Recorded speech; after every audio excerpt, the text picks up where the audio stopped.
पर राज्य किया। कहते हैं कि उस समय कल्प वृक्ष होते थे और कल्प वृक्ष के हाथ फैलाओ तो मिल जाता था, जो चाहिए लो। आज भी हम देशवासी इतने सौभाग्यशाली हैं कि हमारे भारत देश में आज भी सीधे कल्प वृक्ष ना सही, लेकिन कल्प वृक्ष जैसे फलदार वृक्षों की कोई कमी नहीं है। एक बीज लगाओ, 1000 फल देने को तैयार। कल्प वृक्ष खत्म होने लगे तो फिर लोग आदिनाथ ऋषभदेव के पास आए। प्रजापति कहते थे उनको, राजा कहते थे। तो उनने सिखाया कि बीज लगाना पड़ेंगे अब आप लोगों को। अब सीधा नहीं मिलेगा कि उगाया और तुमने तोड़ा और खाया। अब तुमको खेती करना पड़ेगी, कृषि करो, ऋषि बनो या कृषि करो, एक सूत्र था। समाज की व्यवस्था उन्होंने बनाई। गांवों की सभी जंगल में ही रहते थे, फिर एक नगरों की व्यवस्था बनाई। जो तब भी जंगल में रह गए वो आज भी आदिवासी कहलाते, जो गांव में बस गए वो तरह तरह के दूसरे नामों से जाने जाते हैं। तो सभी एक ही तरह के मनुष्य। असी मसी कृषि शिल्प कला विद्या और वाणिज्य 6 कर्म। 80 मतलब तलवार चलाना सीखो। जैन लोग हथियार उठाने में विश्वास नहीं करते हैं क्योंकि वो अहिंसा के ऊपर बहुत ज्यादा उनका फोकस है, लेकिन फिर भी सिखाया तलवार आदिनाथ नहीं कि तलवार चलाना सीखो। वो इसलिए सीखो कि कभी तुम्हारे देश पर, तुम्हारे समाज पर, तुम्हारे परिवार पर संकट आ जाए तो झुकना ना पड़े, रक्षा कर सको। हैं? आज भी देखो सूरवीरता तो है ही। अभिनंदन वर्धमान, एक जनी का बेटा, पाकिस्तान में जाकर के भी धूल चटा के वापस आया।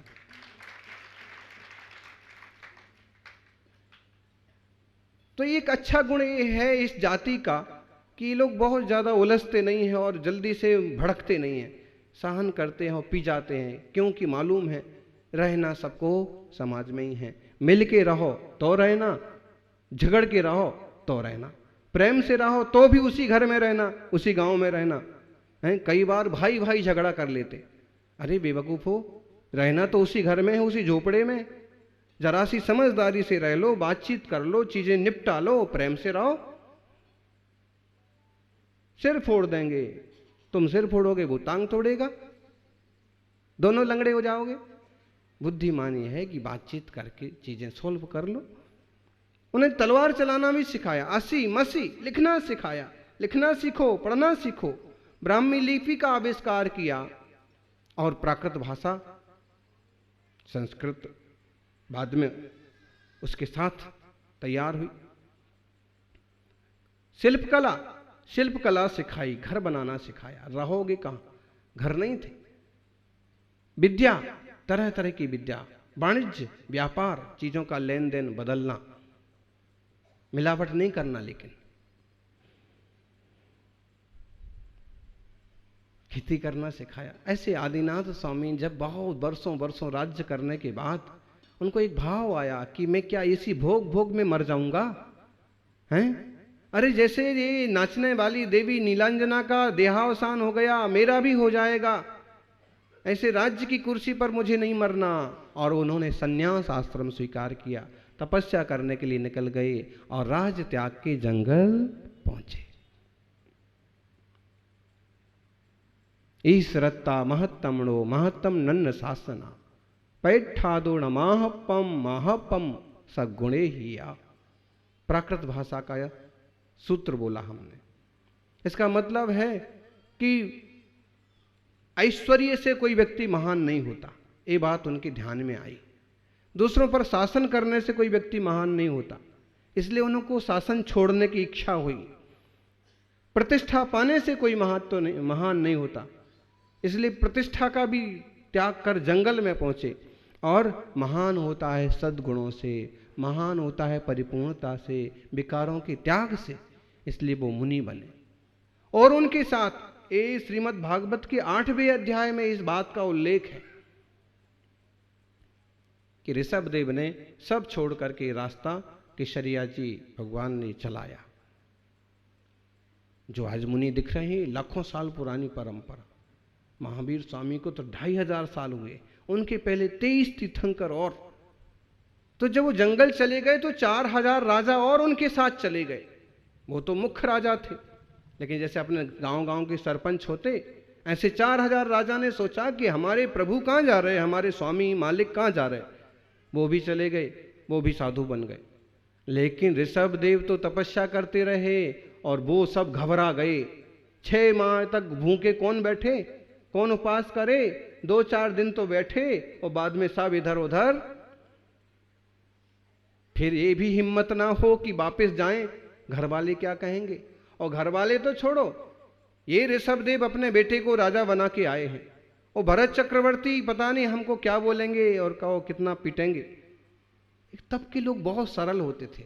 आज भी कई सारे लोग बड़े सरल हैं, जिसमें आदिवासी कौम में कई सारे लोग आज भी बहुत सरल हैं।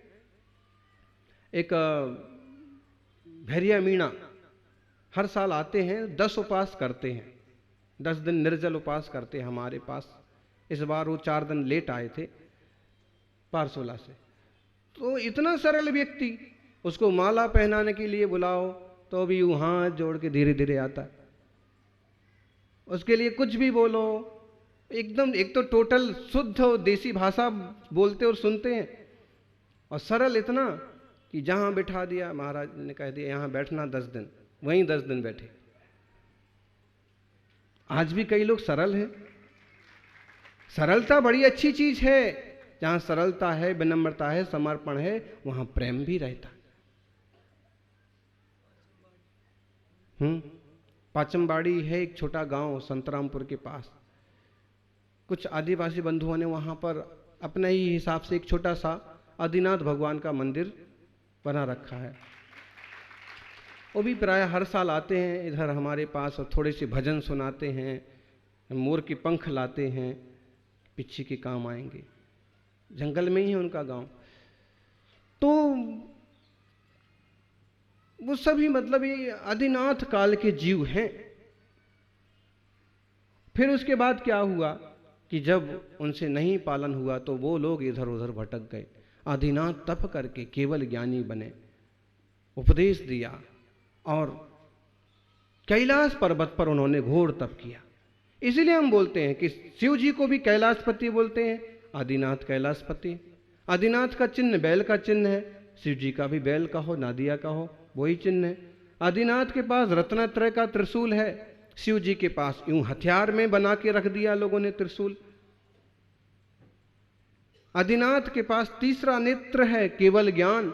हम तो केवल इन आंखों से देखते हैं और वो आत्मा से सीधा सब कुछ जानते हैं, उन्हें कुछ देखने की जरूरत नहीं है। केवल ज्ञान, त्रिनेत्र।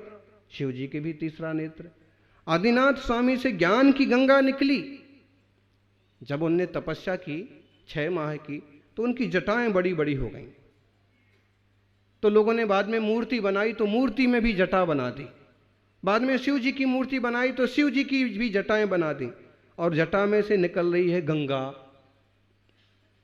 तो आदिनाथ भगवान को जब केवल ज्ञान हुआ तो जिनवाणी रूपी गंगा प्रवाहित हुई, उपदेश रूपी गंगा। उस गंगा से प्यास बुझती है शरीर की, और ज्ञान गंगा से प्यास बुझती है मन की, आत्मा की। वो हुआ। फिर इसी तरह से हम हर चीज को देखते जाएं।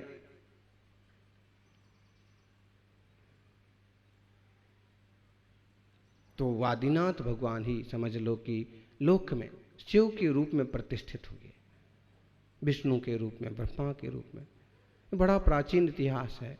और अपन वहाँ की जो सदाचारमयी शाकाहारमयी संस्कृति है वो अपने जीवन में बनी रहे, इस तरह का पुरुषार्थ निरंतर रखें।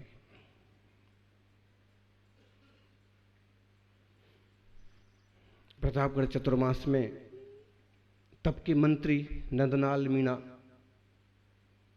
नंदलाल हमारे पास आए। हमने उनको कहा कि, और अभी फिर हमने इनको क्या नाम से, अर्जुन बामनिया, इनको भी मैंने कहा कि ऐसा कुछ आइडिया लगाओ कि समाज शराब से मुक्त हो जाए।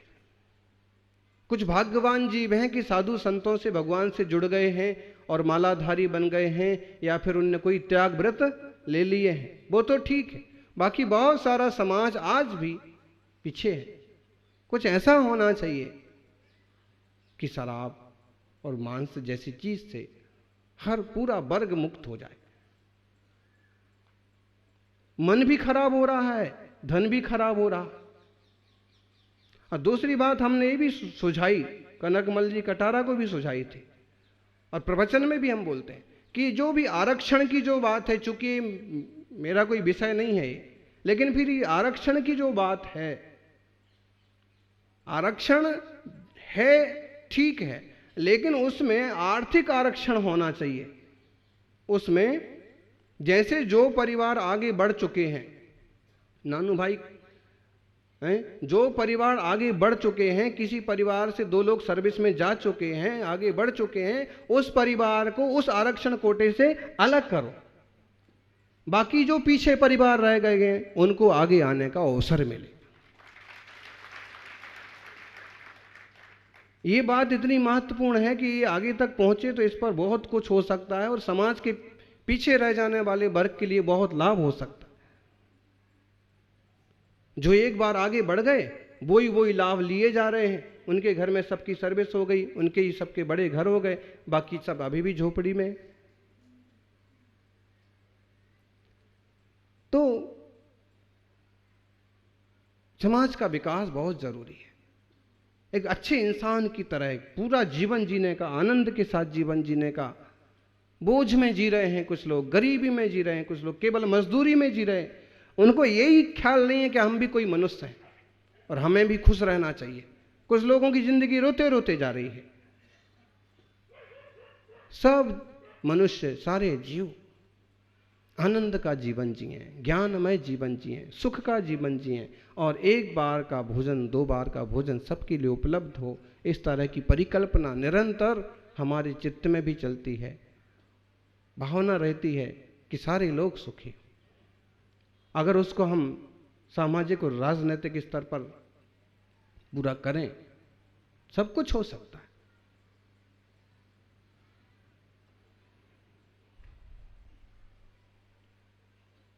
गुटखे अगर बैन लगा दिया गया, शराब पर बैन लगा दिया गया, हुआ अच्छा। इसके एवज में हमें कुछ संस्कार, कुछ शिक्षाएं, कुछ जागृति के अभियान ऐसे चलाना चाहिए कि उससे वो समझें कि रियली नुकसानदायक है।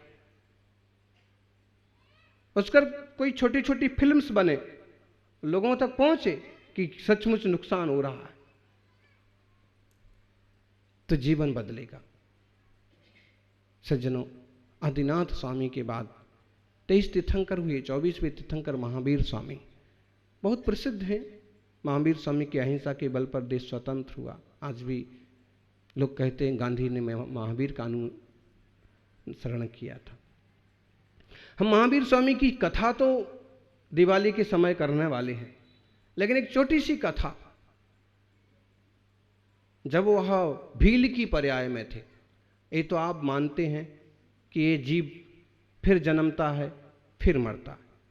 आज अपन इस मानव देह में हैं, मरण करके कौन सी देह में जाएंगे उसकी कोई गारंटी नहीं है।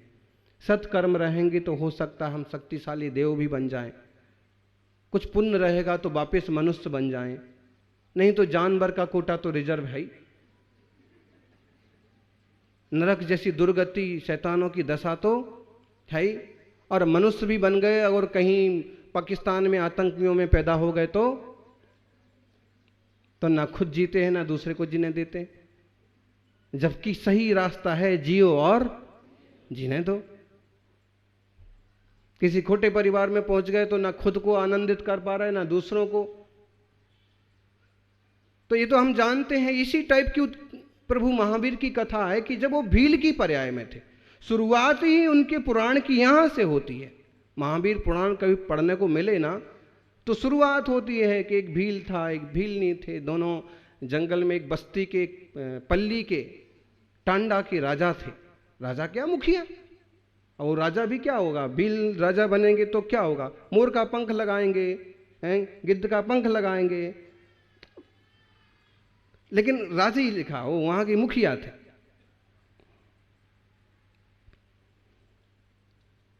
एक बार शिकार के लिए गए। देखना, इस पर्याय में ये जीव भगवान है, अहिंसा के अवतार हैं, और उस सैकड़ों जन्म पहले की दशा का रूप ये आया कि शिकार करता था वो जीव। जीवन बदलते देर नहीं लगती है, इसलिए कभी किसी को टुच्चा मत समझो, छोटा मत समझो। कौन कितना आगे बढ़ जाएगा और कौन कितना निर्मल होके पार हो जाएगा, उसकी गारंटी आपके हाथों में नहीं, उसके खुद के अपने भाव, अपने पुरुषार्थ पर है। वो शिकार करने गया, पत्नी साथ में थी और तीर साधा, निशाना साधा। पत्नी ने रुका। कालिका ने कहा, ठहरो जी, पुररवा नाम था उनका, ठहरो जी।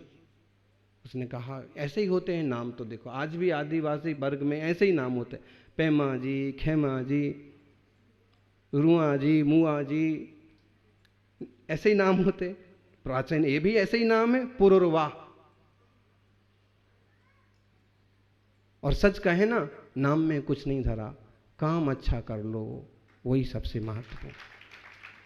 नाम तो हमारा भी गुरुजी ने क्या रख दिया है, आज इतने बड़े पद पर पहुंच गए और नाम क्या है? नाम क्या है? एकदम सादा नाम। तो नाम में कुछ नहीं है, काम अच्छे हो जाए। और नाम सुनील होके भी इधर बैठे, और नाम पारस होके भी, महावीर होके भी उधर बैठे।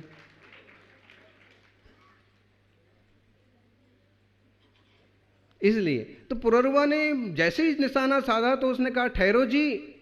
उसने कहा कि बढ़िया निशाना है, लगता है कोई बड़ा जानवर है। पत्नी ने कहा, ठहरो, जानवर इतना चमकता नहीं है, इतना सुंदर नहीं होता है, मुझे लगता है कुछ अद्भुत है। तुम्हें निशाना रखना है तो रखो, लेकिन छोड़ना मत, धीरे धीरे चलो, पास में जाके देखो क्या है। पास में जाके देखा तो ऐसे नंगे दिगंबर तपस्वी बैठे थे। मुनियों का तो तप ही जंगल में होता था। बस अब स्थिति यह है कि शरीर में उतना दम नहीं है। एक दिन एक रात पानी में बीत जाए तो भी शरीर बिगड़ जाएगा। इसलिए जंगल की बजाय एकांत, मंदिर, धर्मशाला और हमेशा चलते रहना। एक चतुर्मास यहाँ हो गया तो फिर कहीं जाके थोड़े दिन ठहरना, फिर कहीं जाके आगे बढ़ना।